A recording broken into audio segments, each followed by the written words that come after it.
আসসালামু আলাইকুম দর্শক, আমি doctor M Ali, health specialist and nutritionist. আজকে ছোট একটা টপিক নিয়ে কথা বলবো জাতির উদ্দেশ্যে, বাংলাদেশিদের উদ্দেশ্যে। আমরা যারা মেডিসিন খাই দীর্ঘ ক্রনিক রোগগুলোর জন্য, যেমন ধরেন যে ডায়াবেটিক, হাইপারটেনশন মানে প্রেশার, শ্বাসকষ্ট, স্কিন ডিজিজ, অ্যাসিডিটি, বিভিন্ন রোগের জন্য সারা জীবন ধরে ওষুধ খাচ্ছি এবং আস্তে আস্তে ওষুধগুলো বাড়ছে, আবার বারবারই ডাক্তার দেখাতে হচ্ছে, কিন্তু রোগটা ভালো হচ্ছে না, সারা জীবন খেতে হচ্ছে। মানে সেই ওষুধটা না খেলে সে নেশাগ্রস্ত হয়ে পড়বে, নেশাগ্রস্ত হয়ে গেছেন, রোগটা আরও বেড়ে যায়। যেমন প্রেশারের রোগী যদি ওষুধ ছেড়ে দেয়, প্রেশার ধমধম করে বেড়ে যাবে। ডায়াবেটিক রোগী যদি ওষুধ ছেড়ে দেয়, ধমধম করে বেড়ে যাবে। আপনারা একটি জিনিস খেয়াল করেছেন যে ধমধম করে বেড়ে যাচ্ছে, মানে ওটা না খেলে তার হচ্ছে না, এটাকে অ্যাডিকটেশন বলা হয় বা নেশাগ্রস্ত বলা হয়, বা সেটার প্রতি অ্যাডিক্টেড হয়ে যাওয়া, ঝুঁকে পড়া, সেটা না হলে চলবে না তার।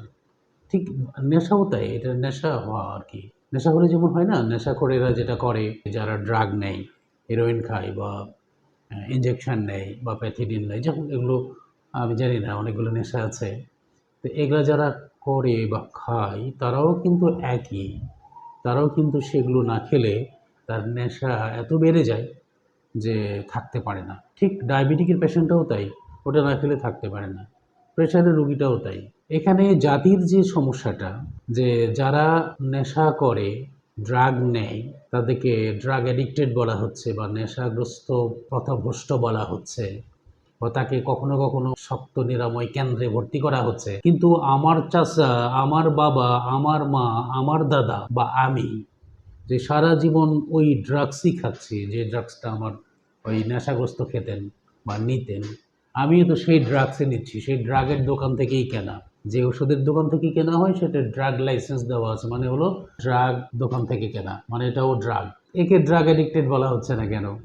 এ নিয়ে তো ড্রাগ অ্যাডিক্টেড।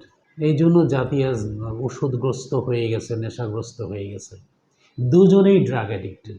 এই পাড়ার ছেলেটা, বখাটে ছেলেটাও ড্রাগ অ্যাডিক্টেড, আর আমার চাচা জ্যাঠা যারা দীর্ঘদিন ড্রাগ খায় বা মেডিসিন খায় রোগের জন্য, সেও ড্রাগ অ্যাডিক্টেড। দুজনেই নেশাগ্রস্ত। এই কারণে টোটাল জাতি নেশাগ্রস্ত, জাতি ধ্বংস হয়ে গেছে ড্রাগস খেয়ে খেয়ে। উন্নত বিশ্বে এই ড্রাগসের পরিমাণ খুবই কম এবং ড্রাগস ছাড়াও ট্রিটমেন্টের অভাব নেই সেখানে। 135 প্রকার চিকিৎসা বিজ্ঞানের মধ্যে ড্রাগস দিয়ে ট্রিটমেন্ট মাত্র হাতে গোনা কয়েকটা, বাকি সবগুলো ড্রাগস ছাড়া ট্রিটমেন্ট। আশা করি ড্রাগস ছাড়া ট্রিটমেন্টগুলো বেছে নেবেন এবং সুস্থ জাতি তৈরি করবেন। আসসালামু আলাইকুম রহমতুল্লাহ।